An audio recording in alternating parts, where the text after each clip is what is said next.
온타리오주 토론토시가 심각한 재정 적자를 메꾸기 위한 방안으로 세액 인상과 신설안을 두고 본격적인 검토에 들어갈 것으로 보입니다. 고가 주택에 대한 토지 양도세와 빈집세율 이외에 판매세 신설 등이 나왔습니다. 토론토시 재무 책임자는 당장 올해와 내년에만 15억 달러의 재정 적자가 발생할 것이라며 전례 없는 위기를 해결하기 위해 대책이 시급하다고 강조했습니다. 이를 위해 시는 300만 달러 넘는 주택의 토지 양도세를 점진적으로 올리고 현재 1%인 빈집세를 3%로 올리는 방안을 제안합니다. 올리비아 차오 시장의 공약이기도 한데 시가 단독으로 추진할 수 있습니다. 도로 주차 요금 인상과 상업용 주차 부담금 시행, 잉여 부동산 자산 매각도 포함됐습니다. 연간 8억 달러 세수 확보가 가능한 새로운 시 판매세 도입을 제안했는데 이는 주정부와 협의해야 합니다. 시 집행위원회는 오는 24일 특별회의를 통해 관련 내용을 검토하고 9월 6일 시의회에 제출할 예정입니다. 이외에도 시는 온주와 연방정부에 새로운 추가 재정 지원을 촉구했습니다. 그렇지 않으면 온주 정부가 추진하는 주택 공급과 대중교통 확장, 새로운 장기 요양원 병상 확대도 불가능하다고 지적했습니다. 또한 난민 대응과 기후행동 역시 목표 달성에 차질이 발생할 것이라고 강조했습니다. 그러면서 캐나다 경제 엔진인 토론토가 재정난에 허덕이면 결국 온주와 캐나다 전체에 엄청난 결과를 초래하게 될 것이라고도 덧붙였습니다. 시는 코로나 이후 공중보건 비용은 급증한 반면 대중교통 등의 수익은 급감하면서 재정이 위기에 취약하다고 경고해왔습니다.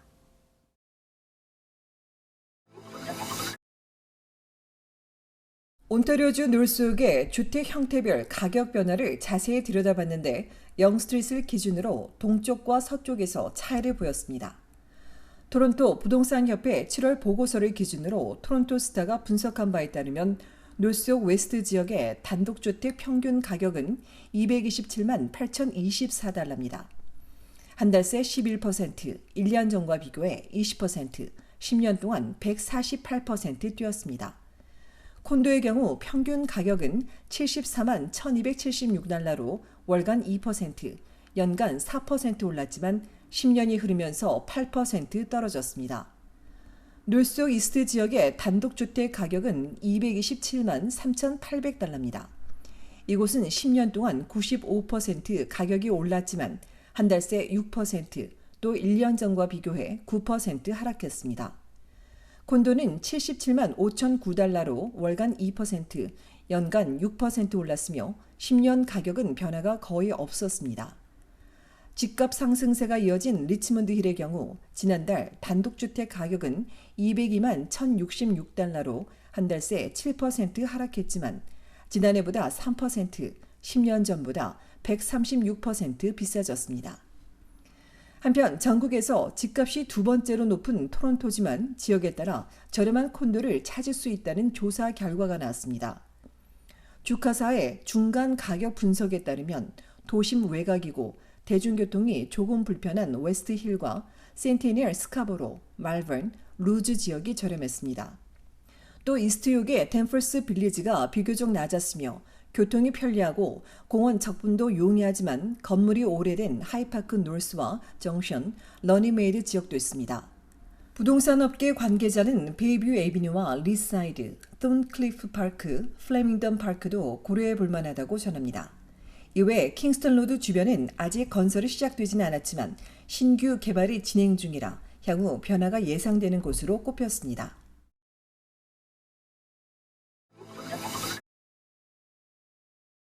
코로나 팬데믹 기간 중 지급되던 정부 지원금을 횡령한 전직 연방국세청 여직원이 붙잡혔습니다.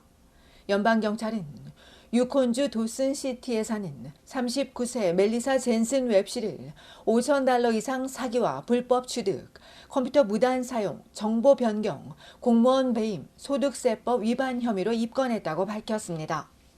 경찰에 따르면 웹씨는 2020년 4월부터 2021년 1월까지 엘버타주 국세청에서 정규직으로 근무하면서 긴급 재난지원금 CERB와 부양회복 혜택 CRCB를 신청, 2만 달러 넘는 지원금을 부정 수급했습니다.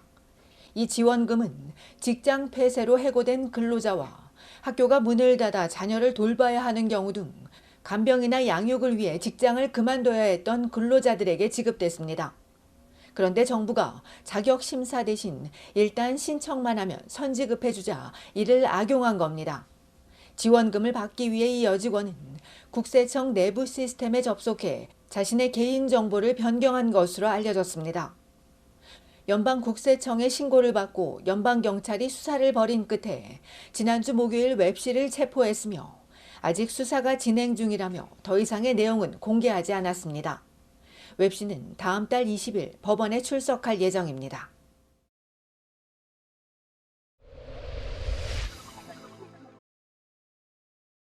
노스웨스트 준주 정부는 산불 상황이 더 악화돼 이번 주말 도시를 덮칠 수 있다고 경고하며 비상사태를 선포한 지 하루 만인 어제 옐로나이프시에 주민 대피령을 발동했습니다. 어제 오후까지 산불이 옐로나이프 17km 앞까지 들이닥치자 정부는 당장 위험에 처한 건 아니지만 많은 비가 내리지 않으면 도시 외곽을 덮칠 수 있다며 내일 정오까지 이곳에 거주하는 주민 2만 2천여 명은 차량과 항공기 등을 이용해 모두 도시를 벗어나야 한다고 발표했습니다.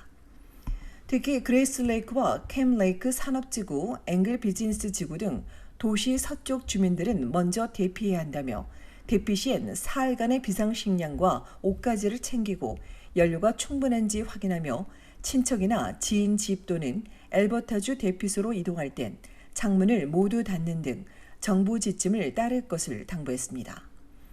정부는 오늘 오후 1시부터 연방정부와 함께 항공기를 추가 배치하고 환자와 차량 이동이 어려운 주민들의 대피를 지원하기 시작한 것으로 알려졌습니다.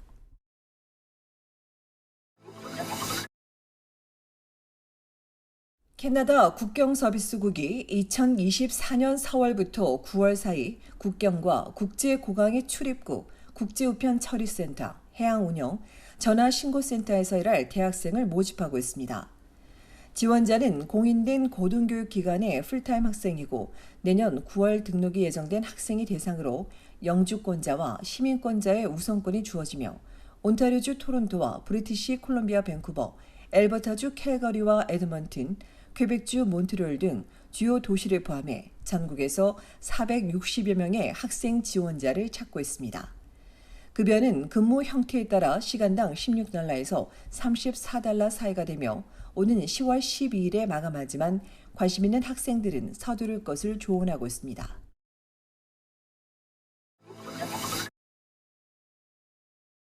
중국이 캐나다에 대한 자국민의 단체 여행을 계속 불허하기로 하면서 캐나다 관광업계의 우려가 커지고 있습니다. 업계 관계자는 아시아 태평양 지역 국가 중에서 중국 관광객이 가장 많았는데 양국 관계 악화로 중국 관광객 유치 전망이 불투명해지고 있다고 지적했습니다. 업계 관계자에 따르면 코로나 팬데믹 이전 중국 관광객 수입은 매년 10억 달러에 달했고 2018년엔 중국 관광객 70여만 명이 캐나다에서 1인당 평균 $2,600를 소비했습니다.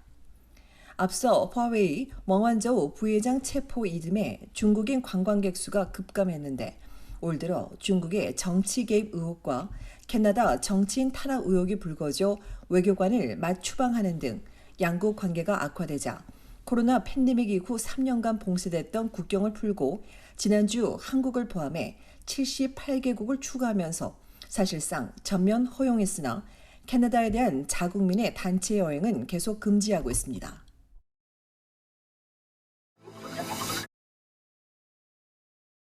이번 주 온타리오주 토론토와 브리티시 콜롬비아주 밴쿠버에서 캐나다를 대표하는 박람회가 열립니다. 내일부터 개학전인 9월 4일까지 진행되는 CNE에선 에어쇼와 드론쇼 이외에 올해 처음으로 북미 최대 규모의 대관람차와 분수쇼, 스케이트보드 공연, 아이스 스케이팅과 아크로바틱 쇼, 서커스 등을 볼 수 있습니다. CNE 입장료는 $20부터 시작하지만 개장 첫날 할인 이벤트, 어린이 투니의 날, 야간권 등을 선택할 수 있으며 4세 이하는 무료입니다.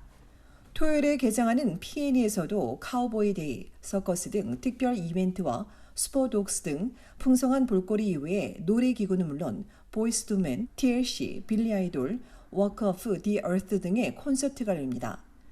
P&E 입장료는 $25, 놀이기구 $55이며 사전 구매 이후에 개장 첫 이틀 특별 할인, 시니어, 어린이는 할인되며 3세 이하는 무료입니다.